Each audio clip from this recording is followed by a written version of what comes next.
नमस्कार, मी गीताली विनायक मंदाकिनी. मिळून साऱ्याजणी मासिकाची मी संपादक आहे. मिळून साऱ्याजणी मासिकाने विद्याबाळ अध्यासन प्रकल्प 2 सुरू केलं आहे आणि याच्यामध्ये आपण स्त्री चळवळ आणि मी या विषयावरती विविध क्षेत्रातल्या विविध वयोगटातल्या व्यक्तींशी गप्पा मारतोय. आज आपल्याकडे मंजिरी सुळे आली. मंजिरी, नमस्कार. खूप छान वाटलेलं आहे. मंजिरी हिने विविध क्षेत्रात विविध पद्धतीने कामं केलेली आहेत. तर ती आता काय काय कामं केलीस आणि एकूण तुझं जगणं याच्याविषयी आपण गप्पा मारूया. तर पहिल्यांदा मला सांग की तुझ्या आयुष्यात चळवळ कधी आली, स्त्री चळवळ? स्त्री चळवळ माझ्या आयुष्यात लहानपणापासून माझ्या घरातनं आली. पण ती चळवळ म्हणून नाही आली, जाणीव म्हणून आली. ओके.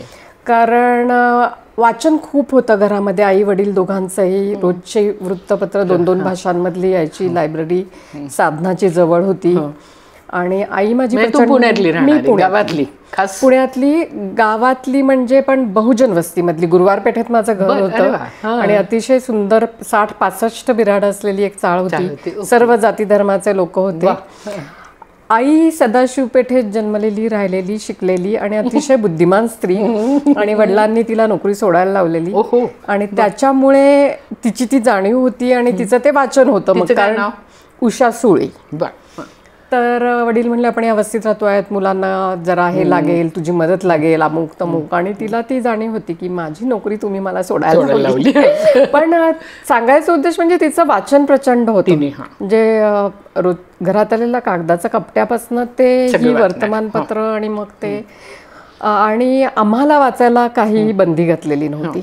जे घरातलं कुठलंही पुस्तक कोणत्याही वयात आम्ही वाचलेलं आहे. त्यामुळे मासिक दिवाळी अंक सतत लायब्ररी साधनाचीच असल्यामुळे वाचलीच जायची. आणि मग वडील काय करत होते?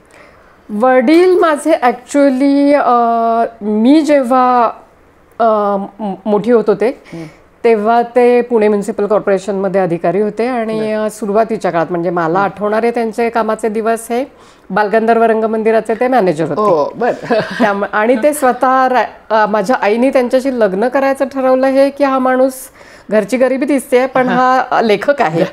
कारण तिने त्यांचे लेख वाचलेले होते त्या काळी आलेले कोणत्या मासिकामध्ये.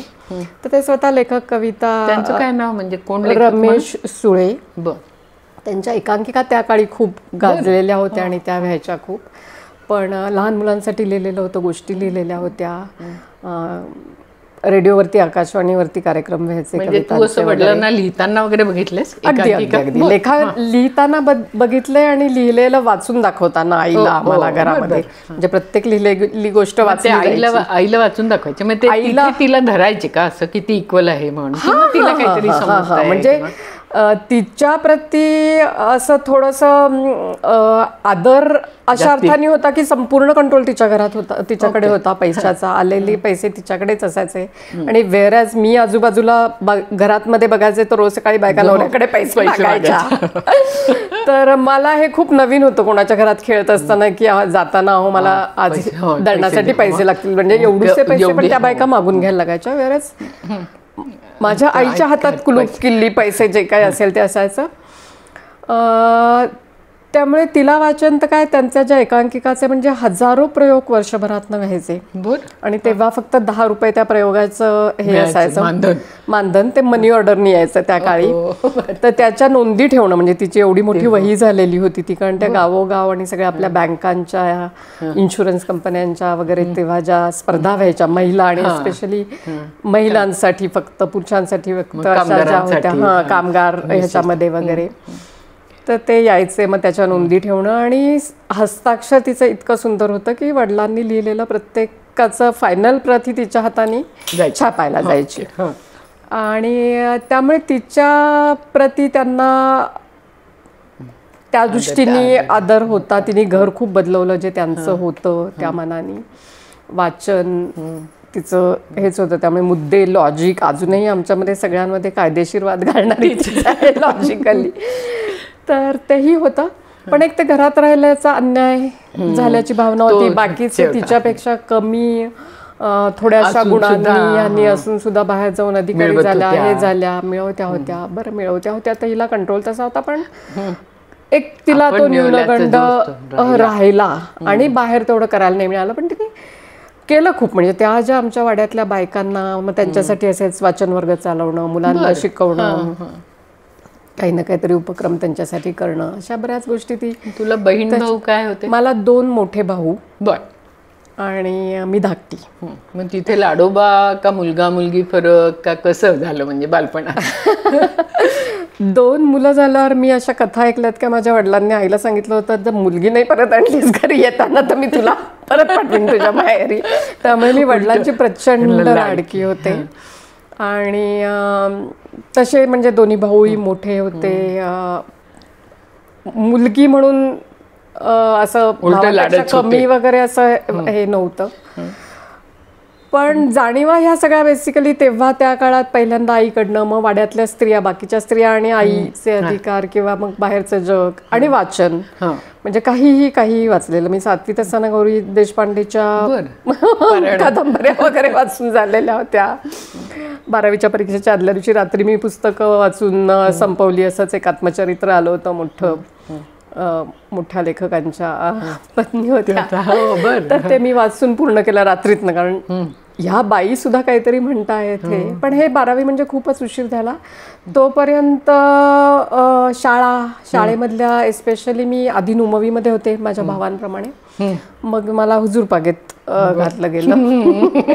आणि तिथे काही शिक्षिका सांगण्यासारख्या होत्या, ज्यांचे काही विचार त्या आमच्याशी शेअर करायच्या.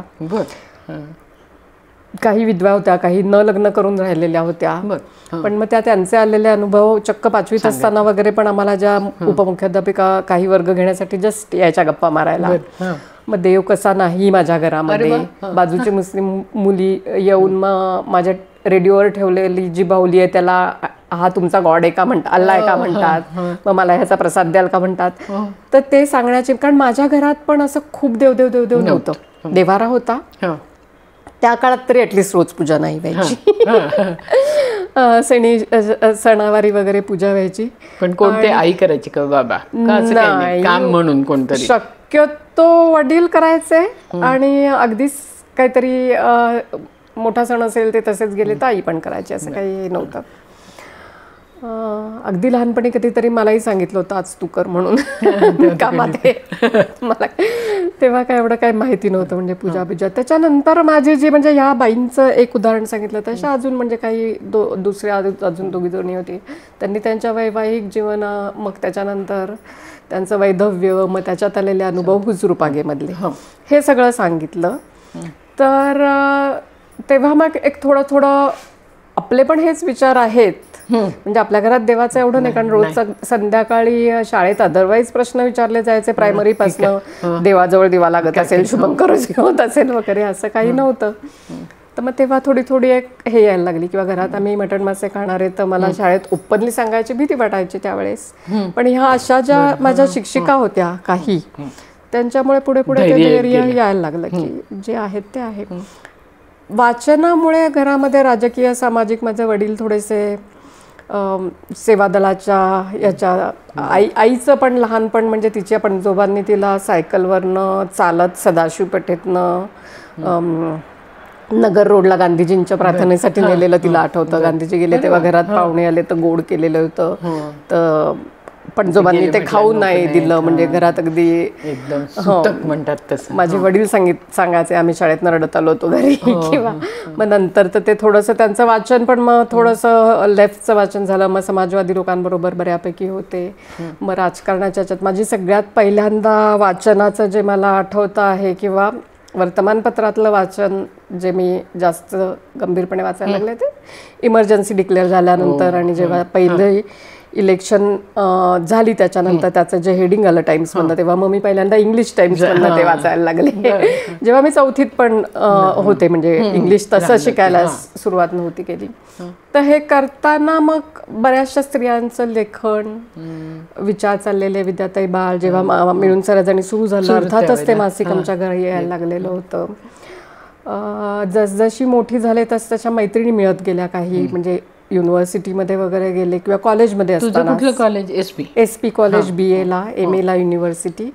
आणि काय विषय घेतले? मी SP ला आधी खरं तर मी 10वी नंतर 11वी 12वीला सायन्स घेतलं होतं, कारण मला फ्रॉकच्या डिसेक्शनमध्ये इंटरेस्ट होता. तुम्ही म्हणलात भाऊ, तर माझे 2 भाऊ, एक मोठा भाऊ डॉक्टर झालेला तोपर्यंत, दुसरा भाऊ इंजिनिअरिंगला होता.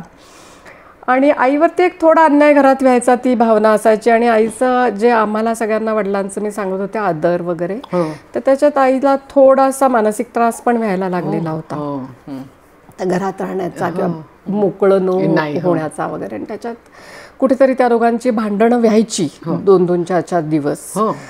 संबंध कधी बिघडले नाहीत किंवा हे झालं नाही, पण काही वेळेस टोकाच्या लेवलला आईचं ते हे व्हायचं, उद्रेक व्हायचा. कधीतरी त्यांच्याकडनं हात उगारला गेलेला पाहिला. आणि मग तेव्हा आई बरोबर राहणं, मला 11वी 12वीला ह्या लोकांसारखं मेडिकल इंजिनिअरिंगला जाऊन पूर्ण वेळ घराच्या बाहेर जायचं नाही. दुसरी गोष्ट, मला इंग्लिश येत नाही, कारण मला वाचायचं इंग्लिशमधनं. माझ्या भावांनी 12वीपासूनच वाचायला सुरुवात केली होती. त्यांना 8वीपासून सायन्स इंग्लिशमध्ये होतं, मॅथ्स इंग्लिशमध्ये होतं. माझ्या शाळेत तसं नव्हतं. मग मी BA इंग्लिश आणि पॉलिटिकल सायन्स आणि इकॉनॉमिक्स असे 3 विषय घेतले. कुठेतरी डोक्यात एक जर्नलिझम करावं किंवा UPSC करावं असं होतं डोक्यामध्ये. BA झाल्यावर पण इंग्लिश खूप, संभाषण तर नाहीच, पण वाचनावरती पण खूप प्रभुत्व आलं नव्हतं. म्हणून मग मी MA इंग्लिश करायचं ठरवलं.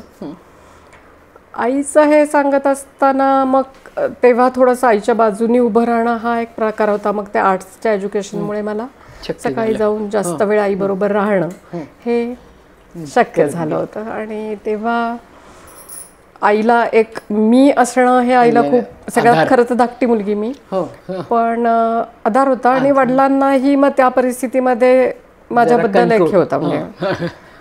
आणि तसे ते इतर बायकांना मारणारा पुरुष असतो तसे नव्हते. म्हणजे अत्यंत प्रेमळ, अत्यंत मुलींचे, बायकांचे, सुनांचे लाड करणारे. म्हणजे सुना म्हणजे त्या काळात पण मामाची बायको, तिचं जेव्हा लग्न झालं तेव्हा सुद्धा तिचं म्हणजे प्रत्येक गोष्टीचं कौतुक करायचा हा त्यांचा स्वभाव होता. त्यामुळे थोडंसं ते विचित्र एक तो अनुभव होता. म्हणून जास्त चळवळीशी मी ऍक्टिव्ह झाले नाही, जरी मैत्रिणी गेल्या त्या काळात. अगदी सगळ्यात मोठी घटना घडली होती ती सतीची घटना जी झाली राजस्थानमध्ये, तेव्हा रूपकामवर. तेव्हा इथनं गेल्या मैत्रिणी वगैरे पण किंवा इथे मीटिंग्स व्हायला लागल्या होत्या. तर मला एक तो असा एक हे होता की चळवळ ही आधी मला माझ्या कुटुंबात, माझ्या घरात, माझ्या आजूबाजूच्या बायकांचं मी बघते. तिथे जर माझा आवाज सुद्धा अजून उठलेला नसेल किंवा मी काही कॉन्क्रीटली करत नसेल, तर मला फक्त चळवळ म्हणून बाहेर जाऊन मीटिंग अटेंड करून तिथे भाषण करून तिथे काही माझा प्रभाव पडेल असं मला नाही होता येणार आहे. हे अगदी पहिल्यापासून माझं ठाम होतं. त्यामुळे प्रत्येक ठिकाणी जेव्हा जेव्हा काही ठिकाणी एक पोझिशन घ्यायचा हे आला, स्त्रीवादी चळवळीमध्ये असेल, मग नंतर तर आता पुढे गेल्यानंतर सगळे जेंडर्स किंवा सगळंच हे बुलिंग किंवा पॉवर सेंट्रिक जे सगळं व्हायला लागलं, तिथे पॉवरच्या विरुद्ध, एस्टॅब्लिशमेंटच्या विरुद्ध पोझिशन घ्यायची. ती पोझिशन घेतली गेली मित्रमंडळींमध्ये, चर्चांमध्ये, घरामध्ये, मुलीला वाढवताना. आणि जिथे जिथे हातात आहे तिथे तिथे त्या मग ज्याच्या अन्याय होतो आहे त्याला माझ्या पद्धतीने काय मदत करता येईल. मग त्याचं मला कुठे नाव नव्हतं, कुठे चळवळीचा भाग म्हणून, संघटनेचा भाग म्हणून मी त्या माणसापर्यंत पोचले नाही. पण जे देता येते ते मी, म्हणजे आजही रस्त्यामध्ये जर मला असं काही वाटलं की इथे काहीतरी होत आहे, आपली गरज आहे, तर लगेच. आणि काही माझ्याकडे म्हणजे असं खूप पैसा मी साठवला नाही, केलेला नाही, हे नाही, पण देत राहणं, मदत करणं. बाकीचे चळवळीत काम करत आहेत, आपण ती करत नाही आहोत. त्यामुळे चळवळीत राहून जे स्वतःसाठी काही कमवत नाहीयेत अशांनाही जर काही मदतीचा भाग आला तर तो एक कर्तव्य म्हणून देणं. आणि दुसरा म्हणजे ज्यांना डायरेक्ट मदत पाहिजे आहे असं दिसतं आहे, तिथे शक्य असेल ती देणं. हा आत्तापर्यंतचा एक पॅटर्न आहे. खूप मोठं काम नाही, खूप हे नाही.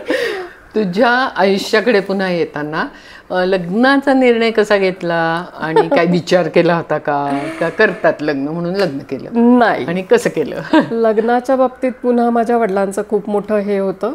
माझे वडील दोन्ही घरांमध्ये, आईच्याही वडिलांच्याही बाजूनी मोठे, आणि सगळ्या बहिणींची लग्न करणं. आईच्या 4 बहिणी होत्या, त्या सगळ्यांची लग्न करणं, मुलं बघायला जाणं, फेऱ्या घालणं वगैरे त्यांनी केलेलं. आणि मी लहानपणापासून एक ऐकलं होतं, मी सगळ्यांची लग्न केली, माझी मुलगी स्वतः लग्न ठरवून येणार. म्हणजे हे इतकं मनात बिंबवलेलं होतं की घरामध्ये कधी आता हिच्या लग्नाचं पाहूया हा विषय पण कधी निघालायला. त्यामुळे आणि दुसरं एक होतं की ह्या आईच्या सगळ्या ह्याच्यात एक अशी जाणीव होती की आईला अन्याय जे वाटायचे ते अनेक कारणांनी वाटायचे. खरं तर खूप सुंदर आहे. अजूनही माझ्या मुलीचे आता सिनेमाच्या क्षेत्रात, कलेच्या क्षेत्रात असलेले मित्रमंडळी घरी आले की म्हणतात आजीचा चेहरा किती सुंदर आहे. आज ती 87 वर्षाची आहे, पण तिच्या डोक्यात एक मी काळी आहे, मी दिसायला फार छान नाही, न्यूनगंड असा एक न्यूनगंड होता. आणि अतिशय बुद्धिमान स्त्री, पण हा न्यूनगंड डेव्हलप झालेला होता. कशा कारणाने काय माहिती नाही तेवढं मला. आपल्याकडे तो समाज काळा रंग म्हणजे जे काय आहे ना, आणि तसा गव्हाळ रंग बर का, म्हणजे काळी पण नाही पण तिच्या मनात पण ते होतं. आणि मला खूप लहानपणी माझे वडील माझ्या पण काळ्या रंगावरनं बोललेले आहेत. नाही, लाडाने नाव ठेवलं जायचं रोज एक, म्हणजे अगदी सावळा विठ्ठल पासनं ते काळूराम पासनं ते काही रोजचं एक नाव ठरलेलं होतं. तर आणि समूह असं होत गेलं की मला माझ्या दिसण्याचा कॉम्प्लेक्स नव्हता, पण आईला सोनं अंगावर नाही, मुलांच्या शिक्षणासाठी विकावं लागलं, अशा ह्या सगळ्या अडचणी. तर मला चांगलं दिसायचं नाही. चांगल्या दिसण्यामुळे मला त्या माणसाशी लग्न करायचं नाही जो माझ्या मागे चांगल्या दिसण्यामुळे लागलाय, ज्याची माझी ओळखच नाही, जो मला ओळखतच नाही, ज्याला मी काय माहितीच नाही, तो जर रोज उठून मला बघतोय मला म्हणून माझ्या मागणं येणार असेल, तर असे प्रकार खूप घडायला लागले होते माझ्या बाबतीत. तर ते नाही हे नक्की होतं. Being a very smart person. नाही, असं मला एक अशी नीड झाली होती की माझ्या इंटेलिजन्सला ज्याला कौतुक वाटेल तो खरा, दिसण्यावरती काय नाहीच, म्हणजे मला दिसण्यावरती काही कमवायचंच नाही. तर अशा पद्धतीने वडिलांनी तर सांगितलेलं. मग मला तर मी तर येणाऱ्या प्रत्येकाला नाही नाही म्हणत होते. मग एकदा एका संस्थेमध्ये मी जॉईन झाले, अगदीच दुसरा जॉब माझा, पहिला एक 2-3 महिन्याचा झालेला. आणि तिथे एकाने मला विचारलं आणि मी घरी येऊन सांगितलं की मला आज विचारलं माझ्या बॉसनी, आणि मी नाही म्हणले नाही अजून. होता तो म्हणायला लागला की चला आज आपण आता सेलिब्रेट करूया, आज नाही म्हणाला.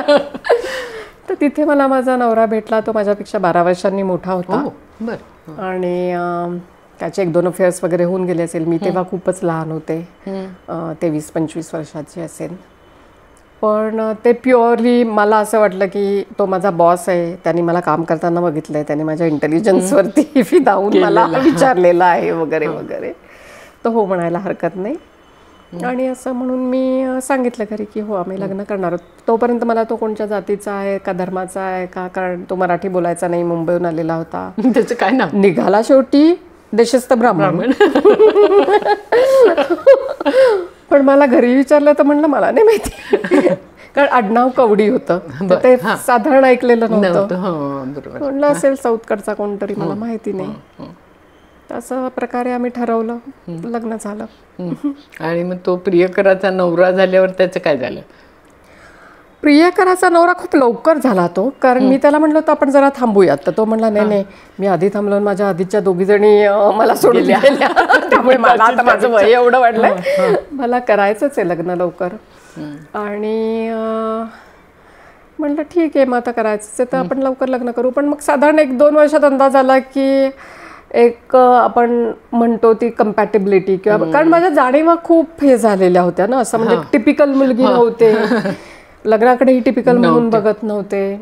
बरं तो होता अतिशय विद्वान, अकॅडमिक, लग्नाविषयी सहजीवनाविषयी बोलला होता का आधी लग्नाच्या? सहजीवनाविषयी लग्नाविषयी बोलणं झालं होतं. म्हणजे आम्ही एक तर देव धर्म पाळत नाही, जात पाळत नाही, ह्याच्यामध्ये एक मत होतं, बेसिक गोष्टी. आपण लग्न रजिस्टर करायचं, मूलबाळ कधी हवं नको वगैरे, त्याच्यावर थोडेसे मतभेद होते. मी म्हणत होते आपण अडॉप्टच करूयात, तो म्हणला नाहीये एखादा तरी. म्हणलं मग थांबूयात, मग तो म्हणला नाही पण माझं वय वाढत जाईल वगैरे, असे ते संवाद चाललेले होते त्या मनाने. आणि मला अट्रॅक्शन हेच होतं की तो सिनियर रिसर्चर होता. तो हुशार आहे का खूप? अकॅडमिकली प्रचंड स्ट्रॉंग आहे. त्याची नॅशनल इंटरनॅशनल लेवलवर पब्लिकेशन्स आहेत, डॉक्टरेट झालेली आहे. जे टाटा ट्रस्टचे जे RM लाला होते ते त्यांना आर्काइव्समध्ये भेटल्यावरती त्यांनी आपणहून त्याला बोलून आता तू एक फेलोशिपसाठी दे प्रपोजल आणि PhD कर असं सांगितलं. तोपर्यंत त्याच्या 2-3 फेलोशिप झालेल्या होत्या. तर सांगायचा मुद्दा म्हणजे तेव्हा ते रिसर्चर, अकॅडमिकली सिनियर, वाचन खूप असं मला जे पाहिजे तसं वाटत होतं आणि अशा माणसाला मी आवडली आहे. त्या भरात लग्न केलेलं. नंतर मग घरात थोडंसं वातावरण मला आमच्या घरा इतकं मोकळं नाही वाटलं. म्हणजे सासरी गेली? सासरी गेल्यानंतर सासू सासरे होते? सासू सासरे होते. थोडंसं म्हणजे ते पण नावाजलेले लेखक मराठीमधले होते. इनफॅक्ट नवकथा लिहिलेले त्यांचं नाव एक त्याच्यामध्ये आहे. पण कुंकू लाव किंवा रोज अंघोळ झाल्यानंतर कुंकू तू लावलं पाहिजेस किंवा नाव तू बदलायचं नाहीये. सासूबाई लग्नाच्या आधी मला म्हणल्या मी कुंकू वगैरे न लावता जायचं त्यांच्याकडे, सोनं नाणं काहीच वापरायचे नाही. तू मंगळसूत्र तर घालशील ना? तर म्हटलं तुम्हाला वाटतंय का मी घालावं? तर म्हटल्या हो, तेवढं माझ्यासाठी करशील का? तर करीन. म्हटलं एक दागिना म्हणून घालीन मी तो. अशी माझ्या लग्नाच्या आधी माझेच गेले दुकानात जाऊन, एक वाटीचं मंगळसूत्र जरा नाजूक बिजूक आवडायचं मला सगळं, तेवढं घेऊन आले. मग त्याच्यावरनं जरा नणंदबाईंनी एक हे केलं की एक वाटीचं नसतं, 2 वाट्या असतात. म्हणलं मला नाही माहिती असं काही. त्याच्यावरनं थोडंसं झालं होतं. मग माझं नाव लावायचं होतं तर मला नाव बदलायचं नव्हतं. मग एक दिवस ते असेच पुण्यात एकटे होते, आम्ही ऑफिसला गेलेलो. ते आपल्या निवडणुकांची कार्ड पहिल्यांदा आली होती, वोटर्स कार्ड. त्यांनी फॉर्म भरले आणि त्याच्यात त्यांनी माझं सुळे कवडी नाव लावलं. त्यामुळे तेव्हापासून सर्व ऑफिशियल ह्याच्यावर माझं नाव सुळे कवडी आहे. कारण मला अजिबात नाव बदलायचं नव्हतं. म्हणजे मंजिरी सुळे. तर अजूनही इन्फॉर्मली माझं नाव सगळीकडे मंजिरी सुळे दिसतं, पण फॉर्मल सगळ्या ह्याच्यावर कवडी असल्यामुळे बँका, मग ऑफिसची नावं, सॅलरी. म्हणजे ही बायकांची एका अर्थाने मोठी ट्रॅजेडी आहे ना, की म्हणजे असं नाही तसं काहीतरी होऊन ते पुन्हा तसंच येतं. म्हणजे तो. आणि मुलीचं कसं आहे नाव? मग मुलीचं नाव काय आहे? मुलीचं आडनाव म्हणजे तेव्हा तर मी तिचं आडनाव बिडनाव काही बदललं नव्हतं. पण तिने कळायला लागल्यापासून तिच्या शाळेत अगदी लहान वयापासून तिने वडिलांचं नाव लावलं नाही, मधलं नाव. तिने मल्लिका कवडी नाव लावलं. आणि आता तिने फिल्म्स वगैरे ज्या काढल्या त्याच्या टायटल्समध्ये किंवा तिच्या युनिव्हर्सिटी, न्यूयॉर्क युनिव्हर्सिटीमध्ये MA झालं, इलिनॉयला तिने BA केलं, तर त्याच्या डिग्री सर्टिफिकेटवर तिने मल्लिका सुळे कवडी लावलं. मग आईचं आणि आजोबांचं नाव पाहिजेच म्हणून. तर ती सध्या आडनावानी पुढे जाते आहे. कारण ते एक नेहमी असं होतं ना, म्हणजे आमच्या इव्हन स्त्री चळवळीतल्या कार्यकर्त्यांच्या ज्यांनी आपली मायेची नावं ठेवली त्यांच्या सगळ्या मुलांनी वडिलांची आडनावं लावली. कोणीही म्हणजे इन्क्लुडिंग नीलम, कोणीही आपल्या आईचं आडनाव लावलं नाही. त्याच्यामुळे आम्ही ते सारखं त्रिनाम पद्धतीविषयी म्हणून बोलतो की म्हणजे तिथे काही शेपूटच नको आडनाव. पण हिचा मुलीचा प्रॉब्लेम म्हणजे तिला वडिलांचं नाव लावायचंच नाहीये. शिरीष हे नाव वडील म्हणून लावायचं नाहीये तिला. आणि आईचं नाव अशी काय चालणार शकेल, पण मग तिने सुळे कवडी आईचं आडनाव आई लावते आहे. तर ते मी आणि आजोबांचं तिला सुळे आजोबांचं खूप आहे. त्यामुळे ती तशी. पण चळवळीचा प्रभाव किंवा विचारांचा प्रभाव हा तिला वाढवताना झाला मग तसा त्या अर्थाने. म्हणजे मला जेवढं मिळालं होतं माझ्या आई वडिलांकडनं किंवा वाचनात त्याच्याही पुढे जाऊन तो चळवळीचा फायदा तुला वाटतो. आणि मग करिअरमध्ये तुझं कसं होत गेलं? करिअर मग असंच म्हणजे माझ्या आईला नोकरी सोडायला लागली तेव्हा माझा मोठा भाऊ एक कायम आईचा जो मानसिक हे बघायचा तो मला सांगितलं होतं मी अभ्यास वगैरे कसा खूप त्यांच्यासारखं मेडिकल इंजिनिअरिंगला जाणार नाही. मला मार्क मिळाले 10वीला पण 12वीला पण त्यांनी तेव्हा साधारण त्याच्या काहीतरी अंदाजाला पुढे जाऊन कमावलं पाहिजे स्वतः एवढं लक्षात ठेव. हे माझ्या मोठ्या भावाचं हे आहे. पण त्यांनी जसं मला इकॉनॉमिकली इंडिपेंडंट तू राहायला पाहिजे कायम हे जसं शिकवलं तसं मी माझ्या मुलीला तू इमोशनली इंडिपेंडंट राहायला पाहिजे हेही शिकवलं. कारण मला असं वाटतं की नात्यामध्ये मग ते थोडासा तो इमोशनल डिपेंडन्सीची गरज जेव्हा असते तेव्हा मग नात्यांमध्ये स्त्री पुरुष असेल किंवा काहीही नात्यांमध्ये थोडासा स्वातंत्र्य नसतंच. मग त्या डिपेंडन्सीमुळे खूप कमतरता होतात अशा की काही मग बंधनं येतात, आपली आपल्यावरतीच येतात. म्हणून आता मी सध्या जास्त करून मानसिक आरोग्य, वेलबिंग ह्याच्यावरती माझं खूप चाललेलं असतं. ते हे सगळं कदाचित त्याच्या मागे असेल. स्त्रियांचे खूप त्याच्यामध्ये जे आजूबाजूचे असतात त्याचे पडलेले.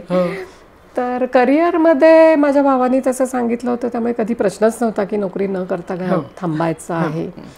त्यामुळे अगदी पहिल्यापासून नोकरीसाठी प्रयत्न झाले. आणि अशीच माझ्या नवऱ्याच्या रिसर्च ऑर्गनायझेशनच होती जिथे आम्ही राहिलो, लग्न केलं. पण मग सगळ्या तिथल्या सिनियर्सचं लिडरशिपचं म्हणणं पडलं, आता तुम्ही दोघं एकत्र नका काम करू. तो मला मोठा अन्याय वाटला की केवळ आम्ही लग्न केलं म्हणून. आणि दुसरं असं होतं की तो तिथला पहिल्यापासूनचा सिनियर रिसर्चर होता, तो फक्त अकॅडमिक रिसर्चरच होता. आणि मला खूप ते जाणवलं असं की असं प्रायव्हेट क्षेत्रात होणार नाही, असं एक माझं मत तेव्हा झालं की असं व्हायलाच नको, असं होणार नाही. म्हणून मग मी प्रायव्हेट क्षेत्रात जायचं म्हणून मग मी IT क्षेत्रामध्ये आले. MA इंग्लिश असून मी त्या काळी डॉक्युमेंटेशनसाठी म्हणून आले. पण मग हळूहळू तिकडे IT मध्येच रमले. कारण त्या एकानं मग असं कुठनं येतं ना पुन्हा या आपल्या सगळ्या कुठेतरी काहीतरी आपण अनुभवलेलं असतं ना ते. तर तिथे ते वरती चढत जाणं किंवा अजून मिळवत जाणं ही गरज होऊन बसली माझी. म्हणजे प्रूव्ह करणं तुला प्रूव्ह करणं, मला प्रूव्ह करणं. आणि त्या सगळ्या इंजिनिअरिंग क्षेत्रामध्ये मी नॉन इंजिनिअरिंगची मुलगी जाऊन आणि दिसत होतं की अरे हे IIT मधून आलं तरी मी ह्याच्याशी वन ऑन वन बोलू शकते, त्याच्या विषयावर बोलू शकते. त्यामुळे इतक्या क्षेत्रात काम झालं ना. त्यामुळे तेच मी म्हटलं तुझा बायोडेटा बघून मला असं झालेलं आहे की आपल्या ह्याच्यातलं काही कळत नाहीये. आणि प्रत्येक क्षेत्रात सुरुवातीला तर मी फक्त डॉक्युमेंटेशनसाठी जायते. तर बँकिंग अँड फिनान्स असेल, सप्लाय चेन असेल, इंडस्ट्रियल ऑटोमेशन असेल, म्हणजे प्युअर इंजिनिअरिंग, क्रिप्टोग्राफी असेल, नेटवर्क मॅनेजमेंट असेल, ते डॉक्युमेंटेशनसाठी समजून घेणं हे त्या इंजिनियर्सच्या बरोबर जाऊन काम करण्यासारखं झालं. त्याच्यामुळे मग गोष्टी खूप कळत गेल्या, ज्ञान विस्तारत गेलं, सब्जेक्ट मॅटर एक्सपर्टशी बोलणं आणि हवे ते प्रश्न विचारणं. आणि तिथे मग तो फरक कळायचा की अरे या डेव्हलप करणाऱ्या इंजिनियर्सपेक्षा कदाचित मला विषयातलं जास्त कळायला लागलंय. मग तो हळूहळू थोडासा कंट्रोल, मग तू ह्यांना सांग, मग तू क्वालिटी कंट्रोल कर, मग तू प्रोजेक्ट मॅनेजमेंट कर, मग तू डिलिव्हरी मॅनेजमेंट कर. असं करता करता मी की त्यांना जेव्हा हे लक्षात येत होतं की तू जास्ती सब्जेक्ट नसून कळतंय तुला, तर त्यांनी कधी तुला दाबण्याचा प्रयत्न नाही केला का? किंवा फॉर्च्युनेटली 90% वेळेस तेव्हा दाबण्याचा प्रयत्न नाही झाला. तेव्हा मी जेव्हा IT मध्ये काम करायला सुरुवात केली साधारण 1995च्या नंतर, ते अगदी Y2Kच्याही नंतर येणारे लोक हे थोडेसे जास्त अभ्यासू असलेले आणि हे होते. त्यामुळे विचारलेल्या प्रश्नांमुळे उलट थोडंसं अरे हो खरंच की असं होत आहे, ह्याचा आपण विचार नाही केलेला वगैरे. तर तिथे अशी उलट थोडीशी गिव्ह अँड टेक चांगली, टीम बिल्डिंग चांगलं व्हायचं. प्रॉब्लेम थोडासा मोठा होत गेला ना, म्हणजे अधिकाराने मोठी होत गेल्यावरती मला वाटला की तेव्हा आजूबाजूला सगळेच मेल कलिग्ज असायचे, सिनियर पण मेल कलिग्जच असायचे. आणि IT मध्ये एक साधारण इव्हेंट्स आणि पार्टी कल्चर हे जास्त होतं. तिथे त्यांच्या बायकांनी येणं आणि त्या बायकांनी शिकलेल्या असून काम त्या न करता घरी सगळं एन्जॉय करत राहिलेल्या असायच्या. आणि मी अशी मायनॉरिटी कम्युनिटी मधली यांच्या बरोबरीने रात्र कधी 72 तासही जागून काम केलेली वगैरे असायची. तर मग ते मला जाणं नंतर म्हणजे मला तो माझा संपर्क तुटायला लागला. आणि मग मी दूर व्हायला लागले त्याच्यापासून. कारण फक्त मला मग माझं ऑफिसमध्ये जाणं आणि परत येणं एवढाच एक तो हे राहिला. मग जो सोशल एक कनेक्टिव्हिटी असायची कामाच्या बाहेरची, ती मला तिथे नाही मिळाली तशी. मग 1-2 जवळचे मित्र मैत्रिणी प्रत्येक वेळेस डबा खाण्यापुरते एवढं बऱ्यापैकी हे झालं. कारण तिथे वेळही फिजिकली खूप जायचा कामामध्ये. म्हणजे असं नव्हतं की हे करून काहीतरी दुसऱ्या मैत्रिणी मित्रांबरोबर समविचारी लोकांबरोबर राहू शकेल. दुसरं म्हणजे तिथे जे आपल्या सगळ्या ह्याच्यामध्ये शिक्षणामध्ये होऊन बसलं आणि याच्यासारखे थोडेसे अपवाद वगळले तर स्टेममध्ये एज्युकेशन हेच सगळं तिथे करायला, करिअर करायला आलेली मुलं. आणि मग सामाजिक जाणीवा खूपच कमी, अवांतर वाचन काही नाही, दुसऱ्या विषयांवरती बोलणं नाही, स्त्री प्रश्न, जाती प्रश्न याच्याबद्दल काहीच नाही जाणीव. त्यामुळे मग तिथला फक्त कामापुरता टच एवढंच राहायचं. अन्याय अनुभव वेगवेगळे आले काही ठिकाणी. मी जसं म्हटलं 10% ठिकाणी एक स्त्री म्हणून काही जबाबदाऱ्या किंवा मॅन्सप्लेनिंग होणं ज्याचा खूप राग येतो आपल्याला. आणि काही ठिकाणी एस्पेशली चर्चा चाललेली असेल, हे चाललं असेल तेव्हा बोलायला संधी पण नाही मिळणं. कारण असाही खूप असा स्वभाव नाही की अग्रेसिव्हली बोललं जाईल.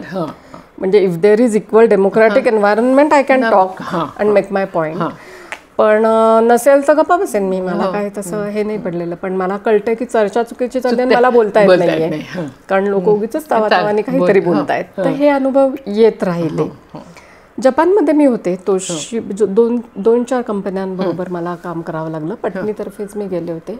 तर तोशिबा मेडिकल्स ही जपानची जी कंपनी आहे, आपले CT, MRIs, x-rays, sonography machines वगैरे याचं प्रोडक्शन असलेली कंपनी. तर तिथे त्यांच्याबरोबर आमचं ऑफशोअर डेव्हलपमेंट सेंटर होतं. त्याची मी पुण्यात असताना हेड होते. मग त्यांनी मला तिकडे बोलवलं, कारण मी एक 0 डिफेक्ट डिलिव्हरी त्यांना दिली. तर तिथे इंटरप्रिटर्स पण असायचे. तोशिबातलं जनरल कल्चर असं होतं की सिनियर मॅनेजमेंटला इंग्लिश, कारण त्यांना इंग्लिशचे धडे संध्याकाळी कंपल्सरी क्लासेस वगैरे होते. तर इंग्लिशमध्ये कम्युनिकेशन होत असायचं मीटिंगमध्ये. पण तरी एक जपानी येणारे इंटरप्रिटर, इंजिनियर असे बरोबर असायचे. मी तिथे कंपनीची मुख्य म्हणून गेलेली होते. आणि तिथे सिनियर मॅनेजर्स काही एस्पेशली प्लॅन ठरवायच्या, डिलिव्हरी डेडलाईन्स ठरवायच्या, ज्याच्यामध्ये मी डिसिजन मेकर आहे. तर ते माझ्याकडे न बघता त्या ज्युनियर इंजिनियर्सकडे किंवा जपानी माणसांकडे बघायचे. तर त्याचा खूप त्रास व्हायचा, वाईट वाटायचं मला. आणि जपानमध्ये असं का होत आहे लक्षात आलं. तिथे मला लक्षात आलं की तिथे बायका कामामध्ये, वर्कफोर्समध्ये बायका खूप आहेत. पण त्या सगळ्या खालच्या लेवलची कामं करणारे आहेत. लेबर फोर्समध्ये खूप आहेत. जेनेटर म्हणून काम करणाऱ्या कंपनीत आजूबाजूला दिसतात.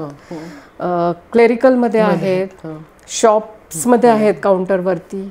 पण ह्या अशा एवढ्या मोठ्या कंपनीत कॉर्पोरेट लेवलला सिनियर मॅनेजमेंटमध्ये बायका नाहीत. आणि त्या लोकांना बायकांबरोबर बोलायची, बाईच्या नजरेला नजर लावून बोलायचं हे त्यांना, माझ्या आदरापोटी ते माझ्याकडे बघत नव्हते. मला नंतर लक्षात आलं, ज्याचा मला खूप राग येत होता.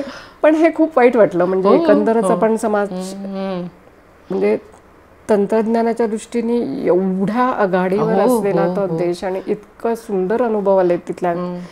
आणि मी ते माझं ज्ञान घेत राहणं हा माझा स्वभाव असल्यामुळे त्याचे बारकावे पण मला खूप जमायचे. पण अशा देशात सुद्धा, आणि एवढ्या हिरोशिमा नंतर एवढं होऊन सुद्धा सगळ्या लेवलला अजून बाई म्हणून तिला क्षमताच नव्हती का तिच्यात, तिथल्या जपानी बाईमध्ये असं नाही आहे ना. तर ते खूप खटकलं होतं. पण तिथे तू एकटी राहिली असेल ना. मी तिथे एकटी राहिली, सेफ वाटणं. आणि खूपच, म्हणजे तो देश एक तर खूप सेफ होता. मी अशी राहायचे तर रस्त्यावरतीच मला एक अपार्टमेंट मिळालं होतं, स्टुडिओ अपार्टमेंट. आणि मला आवडलं होतं ते, अगदी मेन रोडवर असल्यामुळे वगैरे. पण माझ्या शेजारीच पब होता. शुक्रवारी रात्री एस्पेशली खिडकीपाशी येऊन खूप दारू पिऊन बोलल्याचे आवाज वगैरे पहिल्या दिवशीच ऐकले. आणि तेवढी सवय नव्हती मला अशी एकदम ऐकायची. धाडकन जागी झाले, पण ते तेवढ्यापुरतंच वाटलं. कारण ते त्यांचे बिचारे निघून जायचे, म्हणजे काहीच नाही असं हे झालं. जाता येता पण संध्याकाळी जर मी उशिरा आले, बारमध्ये, पबमध्ये येणं जाणं करणारे लोक, किंवा शुक्रवारी संध्याकाळी इव्हन ट्रेनमध्ये पाहिलेले लोक खूप असायचे, कामावरनं घरी जातानाच वगैरे. पण रात्री सुद्धा आम्ही कधी कधी एकमेकांच्या घरी जायचो. कधी रात्री जेवण एकत्र केली कुणाकडे, तर लांब लांब घरं होती, तर आम्ही चालत मी माझ्या घरी येऊ शकायचे. काहीच घाबरण्यासारखं, म्हणजे चोरीची भीती नव्हती वाटली किंवा पुरुषांची भीती वाटली नव्हती. चांगला वाटला त्या मनाने देश. मानसिक आरोग्याच्या विषयी तू काय म्हणशील? एकूण स्त्रियांचं मानसिक आरोग्य आणि पुरुषांचं मानसिक आरोग्य, विशेषतः आपल्या सारख्या देशात खूप आधी म्हणजे मी जेव्हा घरापासून सुरुवात केली तेव्हा माझं खूप लक्ष असायचं ते स्त्रियांच्या मानसिक आरोग्यावरती होतं. आणि खूप जास्त प्रमाणात आहे, आजार आहे, समस्या आहेत, बोलता येत नाही, उपचार जे मिळायला पाहिजेत ते मिळत नाही आहेत, सांगणार कोणाला, अशा ज्या गोष्टी होत्या त्या जाणवत राहिल्या. वाचनात नसतील, ह्याच्यात नसतील, आजूबाजूला बघून असतील. जसजशी आता पुढे गेले मी, म्हणजे IT आणि पुढे जेव्हा आजूबाजूचा समाज बघते, मुलं बघते, ज्युनियर बघते, सिनियर बघते, तेव्हा मानसिक आजार आणि पुरुषांना तेव्हाही नव्हतेच का, ते होतेच पण आणि वाईटच होते. आणि नाही नको त्या जबाबदाऱ्या स्वतःच्या खांद्यावर घेऊन आणखीन टेन्शन आणि बायकांना जे त्रास देणं पण जे होतंय ना, म्हणजे माझं म्हणणं मी त्यांच्याकडे एक विक्टिम म्हणूनच बघते आहे. विक्टिम दोन प्रकारे, एकतर मानसिक आरोग्य चांगलं नाही आहे आणि दुसरं म्हणजे काही शिकलेलेच नाहीत ना त्याच्यामध्ये, म्हणजे तेवढं एक्सपोजरच नाहीये किंवा कल्पनाच अशा करून दिल्यात की आपण पुरुष म्हणजे काय आणि बाई ही आहे.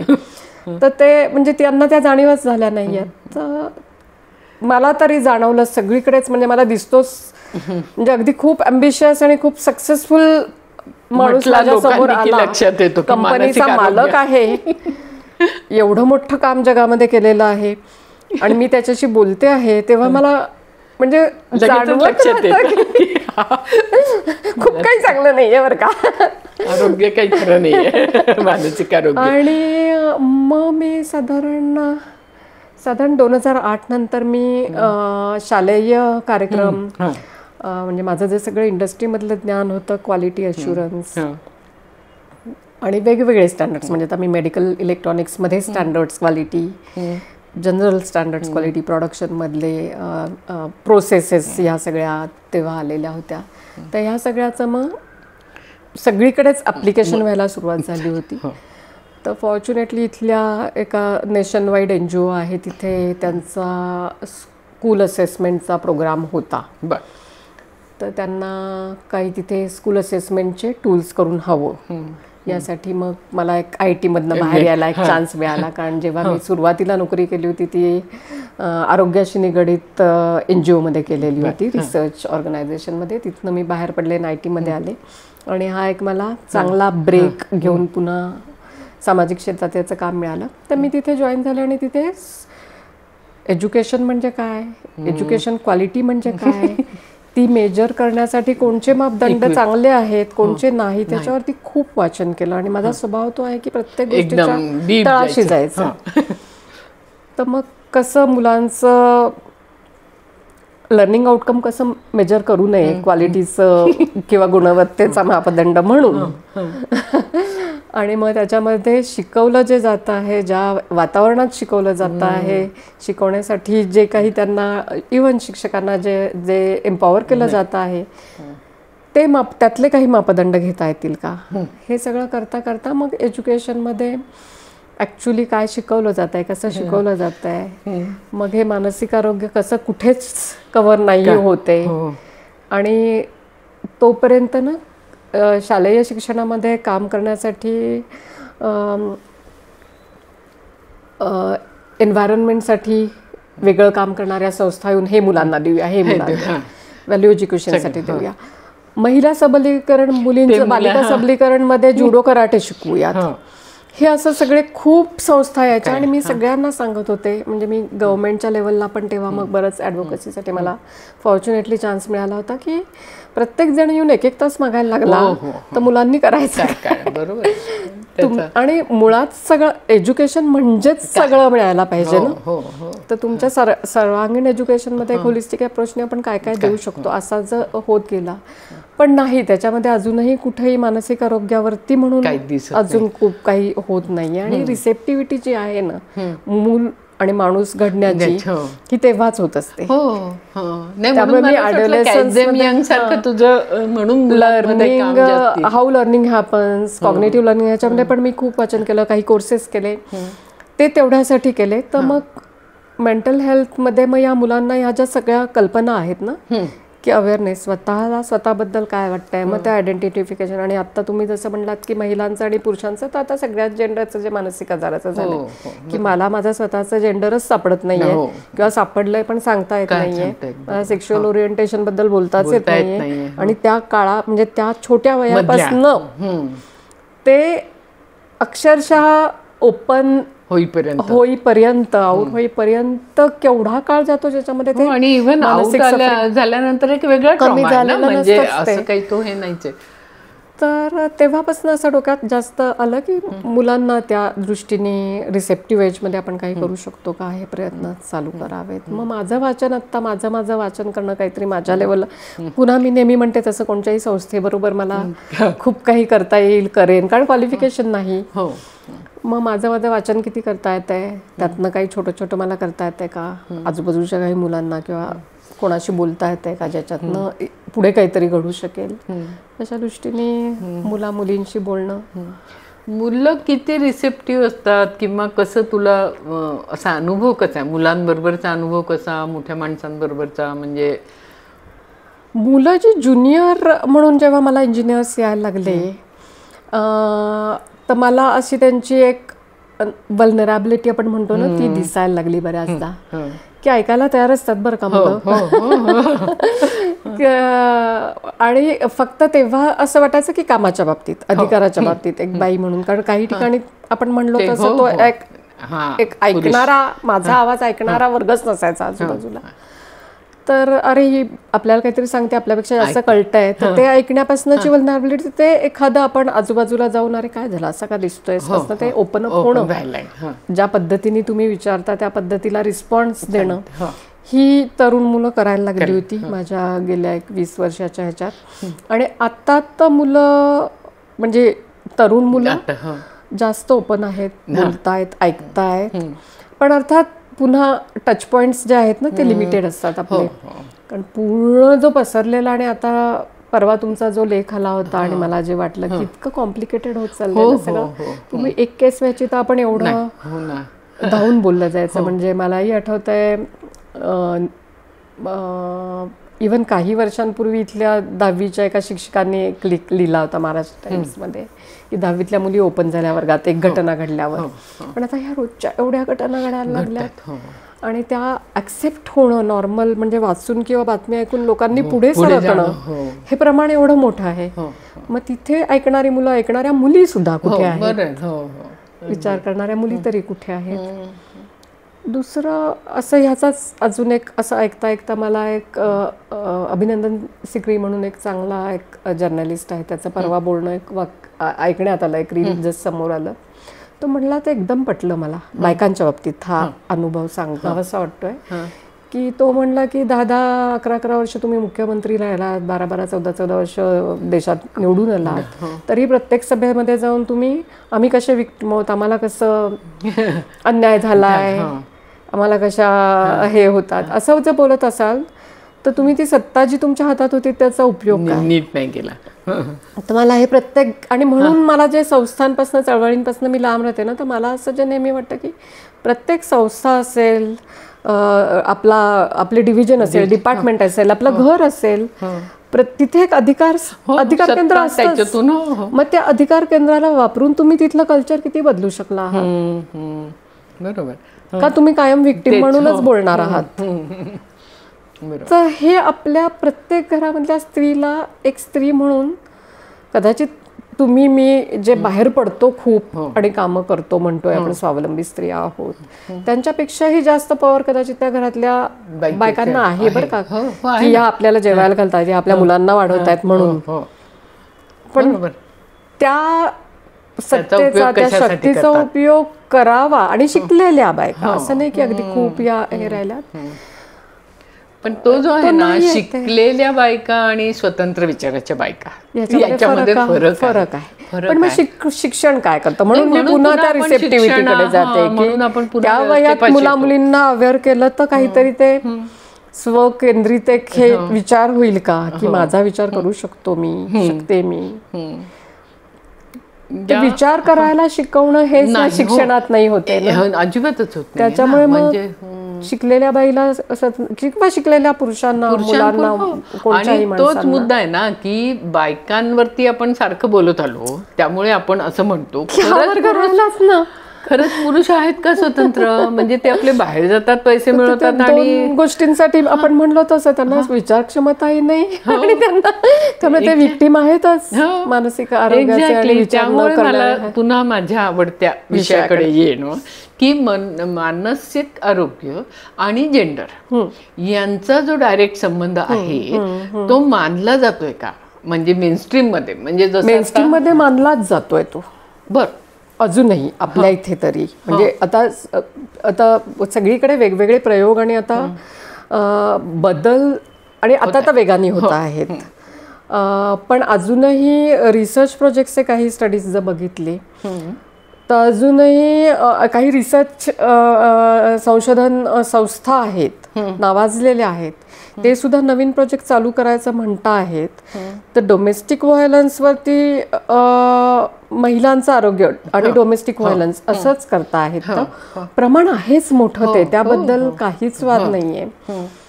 पण पुन्हा तो डोमेस्टिक व्हायलन्स करणारा पुरुष आणि त्या घरामध्ये राहणारा मूल, जो मुलगा असेल मुलगी असेल, त्याचंही जे आरोग्य आहे बरोबर, आणि मग त्याच्यामुळे ते वाढत जाण्याने ते जे ते सगळं वाढत जे जात आहे त्याला अजून खूप त्याच्याकडे बघावं असं मेनस्ट्रीम मध्ये माझ्या नाही वाचनात येते. मी गेल्या 2-3 महिन्यांपूर्वी वर्ल्ड हॅपीनेस रिपोर्ट जाहीर झाला होता, तो वाचला.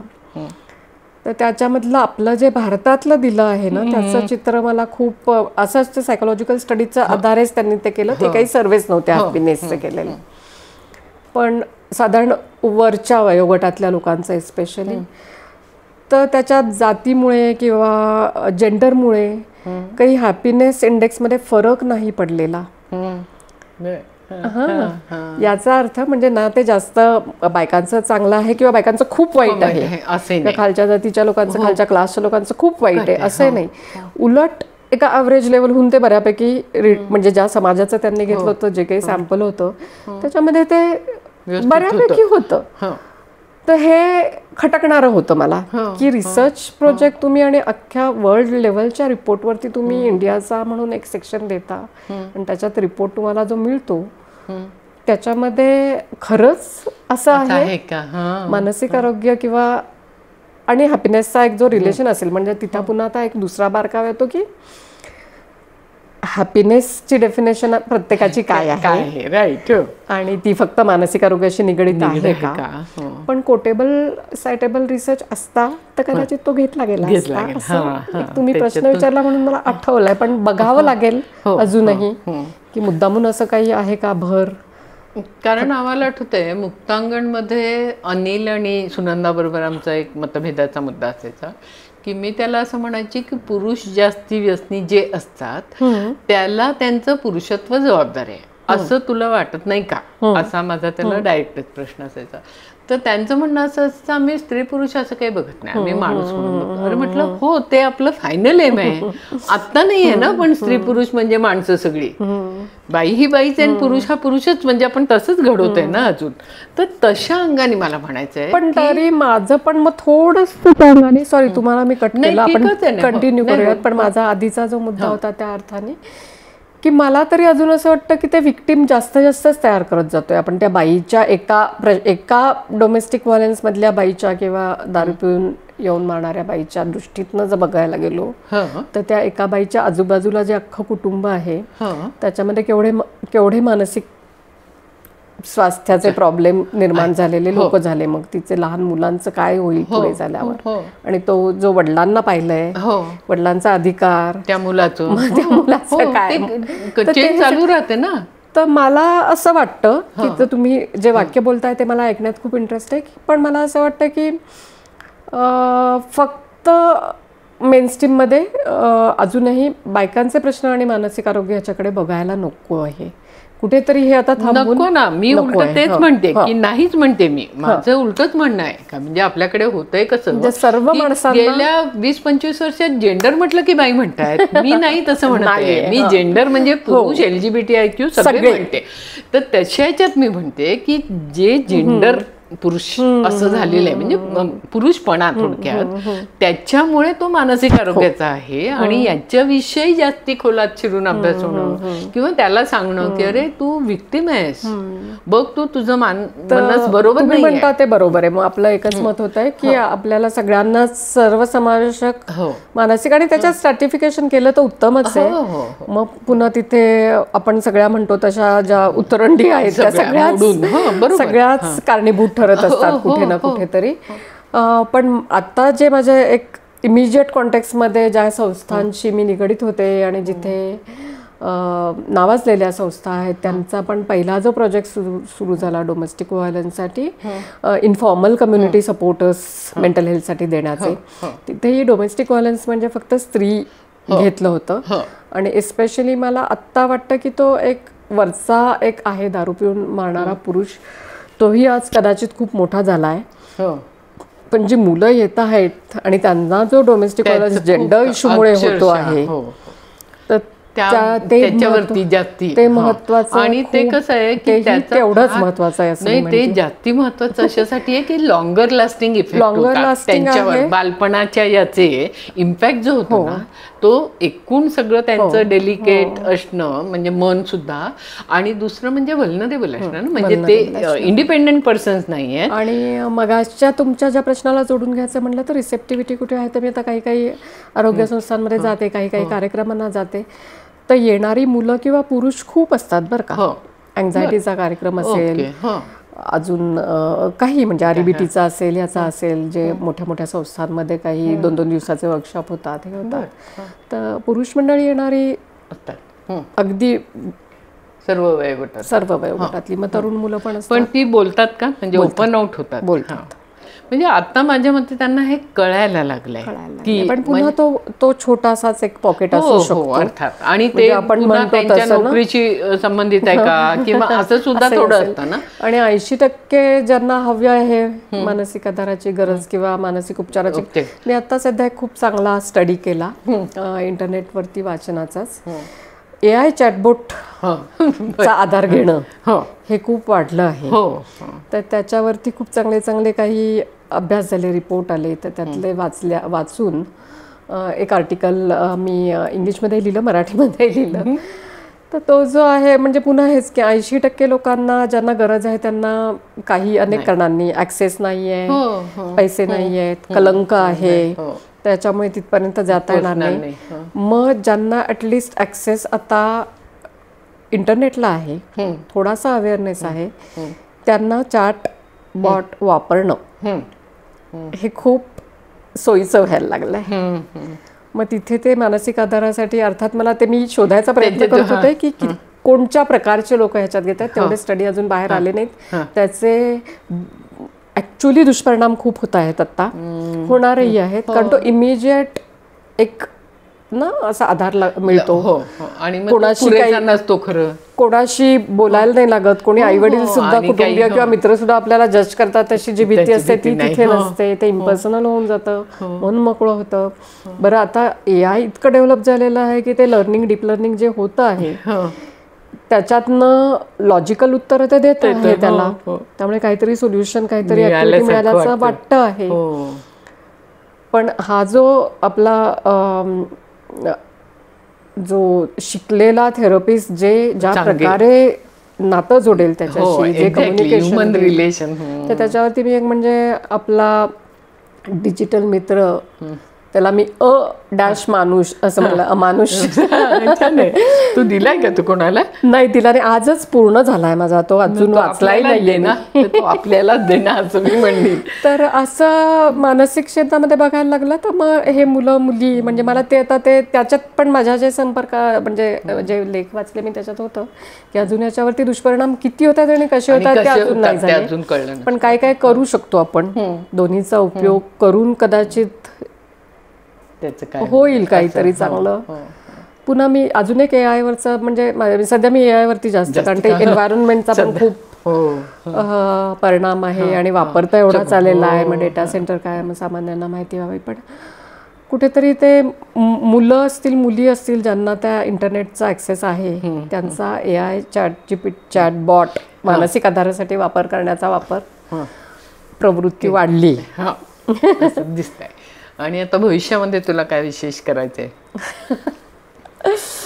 मी ना अशी म्हणजे काय म्हणतात त्याला, मी मनात येईल ते करणारी बाई आहे, व्यक्ती आहे म्हणायला पाहिजे. साधारण ऐकून तुझा बायोडेटा बघून लक्षात येतं इकडून इकडून. त्यामुळे माझे ना प्रोजेक्ट्स पण खूप अर्धवट पडलेत. म्हणजे मी 3 पुस्तकांचं मला एक असं कंपॅरेटिव्ह स्टडी करायचा होता. मागे तू बोलली ते एक प्रोजेक्ट आहे. मी एक लमाण वर्गातली स्त्री जी घरकाम करायला येते आणि दर काही ठराविक महिन्यांनी तिच्या लमाण गावी जाते, तिचे इथले शहरातले प्रॉब्लेम, नवऱ्याबरोबरचे, मुलाबरोबरचे, गावाकडचे, पुरुषांच्या बरोबरचे, ते एक असं म्हणजे मी तिथे मग ते लमाणांवरचं पूर्ण हेच वाचून काढलं होतं. एथनोग्राफिक एक स्टडी आहे की काय आहे ते मी गोष्ट याच्यात लिहायचा प्रयत्न केला होता. कामाच्या दृष्टीने म्हणजे मला मानसिक आरोग्य शक्यतो मुलांपर्यंत पोचण्यासाठी कसं करता येईल. रिसेप्टिव्ह एज जे आहे 6वी 7वी 8वीची मुलं, त्यांच्याबरोबर काम करायला आवडेल, पण ग्रीप नाही आहे ते, कारण संस्था पुन्हा कोणची काय कसं. बोलते आहे सध्या खूप, किंवा मी माझे विचार रोज पाठवायला सुरुवात केली आहे. आणि पुन्हा तुमच्या प्रश्नाला उत्तर द्यायचं म्हणजे त्याला रिस्पॉन्स देणाऱ्यांमध्ये पुरुष पण आहेत. पुरुष आहेत, तरुण मुलं आहेत, मुली आहेत, बायका आहेत. तर ते एक म्हणजे चांगली वाटते. ऍटलिस्ट जे ज्यांना अवेअरनेस आलेला आहे ते त्याच्यामध्ये एंगेज होत आहेत. पण आपला जो जनरली अवेअरनेस वाढतो आहे क्वांटिटेटिव्हली का नाही असं म्हणू शकत आपण? असं नाही म्हणू शकत आत्ता तरी खूप खंबीरपणे. कारण समहाव आय फेल्ट की नाही म्हणजे जास्ती लोकांना एका ठराविक आपल्या शहरी ह्याच्यामध्ये तो जाणवतो. बरोबर. पण जिथे खरंच गरज आहे तिथे तो तेवढा आहे का, मला शंका आहे. आणि शहरी याच्यामध्ये सुद्धा आता माझी मुलगी फॉर एक्झाम्पल 10वी पासून अनंत नाडकर्णींच्या संपर्कात आहे. ते म्हणले तर औषध घेते, ते सांगतील ते ऐकते. आजही मला माहिती आहे आता त्याच्या पुढे आत्ता जी मुलं वाढतात, आत्ता जी टीनेजर्स आहेत त्यांचे तिच्याही पेक्षा जास्त प्रॉब्लेम होऊन बसलेत. जे हातामध्ये हे यंत्र आहे, जे आजूबाजूला चाललेलं आहे त्याच्यामध्ये. पण तिथे अजूनही एवढी शिकलेले आई वडील पुन्हा तेवढी हे नाहीये की आपल्या मुलांना आपण एक कंटिन्युअस हे द्यावं. मग ते रोज पुढे मागे होणं, औषधं घेतली नाही घेतली, तज्ञाकडे नेलं नाही नेलं, हे अजून म्हणजे इथल्या काही वर्गांमधनं पण दिसत असतं. तर जिथे पोचलंच नाही अजून, म्हणजे सेवाच पोचू शकत नाहीये जिथे. त्याच्यामध्ये असं जे होतं ना, ग्रामीण भागासाठी फर्स्ट एड जशी आपल्या जनरल याला असतात तशी मानसोपचाराला पण काहीतरी फर्स्ट एड आहे, ज्याचं त्या यांनी उपळेकरांनी ट्रान्सलेशन केले मराठीत. त्यांना असं वाटलं की ते जास्तीत जास्त खेडेगावात पोचावं. तसं काही तुझं आहे ना? आता इथे वर्ल्ड आपल्या WHO लॉ कॉलेजची एक संस्था आहे मेंटल हेल्थवर काम करणारी, त्यांचं एक कम्युनिटी सपोर्टर्स मेंटल हेल्थसाठी तयार करण्याचं एक मॉडेल आहे. ते पहिल्या जगातल्या 20 मॉडेल्समध्ये घेतलेलं आहे. तर असे कम्युनिटी मेंटल हेल्थ सपोर्ट एक फर्स्ट एड, त्याला आता बरेच आपले मला वाटतं बापू ट्रस्टचा कोर्स आहे, सिम्बॉयसिस आहे, मेंटल फर्स्ट एड म्हणतात, कोणी काय म्हणतात. तसे छोटे छोटे कोर्सेस तयार झालेले आहेत. माझं म्हणणं तेच आहे की आपल्या जास्त शिक्षकांना शिकवलं पाहिजे आपण हे सगळं. कारण शिक्षकांच्या संज्ञात 30-40 मुलं असतात, 8 वर्ष ती त्यांच्या डोळ्यासमोरनं जात असतात, तेव्हा कळत असतं कोणाचं काय बदलतंय. तर अशा लोकांपर्यंत जाणं, पालकांना थोड्याफार प्रमाणात अवेअर करणं. आणि इव्हन हे कॉर्पोरेट ह्याच्यामध्ये ना, आता हे एम्प्लॉयमेंटमध्ये जे वाढलेलं आहे तिथे मॅनेजर्स, HR, मला सगळ्यात जिथे पोचलेलं आहे तो गाव सोडून आणि त्याचा देश आणि त्याचं राज्य सोडून आलेला कामगार वर्ग जो आहे, आणि तो इथे रस्त्यावर आणि बांधकामाचं काम करला, आणि तो प्रचंड मोठ्या प्रमाणात विस्थापित झालेला वर्ग आहे.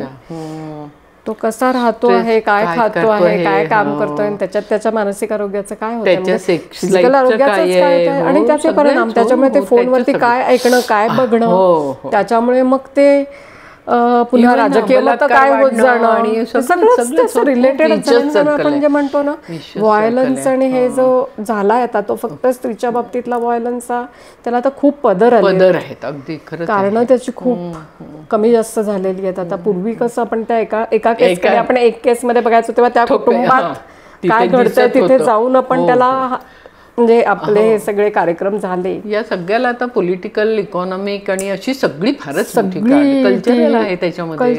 माध्यमांचा केवढा मोठा आणि मुख्य समाज माध्यम, त्याच्यामुळे आणि गरिबी ना म्हणजे काहीच, ते तर आहेच, म्हणजे विषमता मुख्य.